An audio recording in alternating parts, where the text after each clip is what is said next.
The John Lewis Voting Rights Advancement Act of 2021 is proposed legislation that would restore and strengthen parts of the Voting Rights Act of 1965, certain portions of which were struck down by the United States Supreme Court decision of Shelby County v. Holder in 2013 and was weakened further by Brnovich v. DNC in 2021. Particularly, it would restore the Voting Rights Act of 1965's requirement that certain states pre-clear certain changes to their voting laws with the federal government.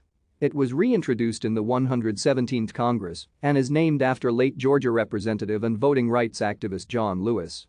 On August 24, 2021, the U.S. House of Representatives passed the bill by a margin of 219 to 212, though it still needs approval by the U.S. Senate before it can be sent to the President to be signed into law.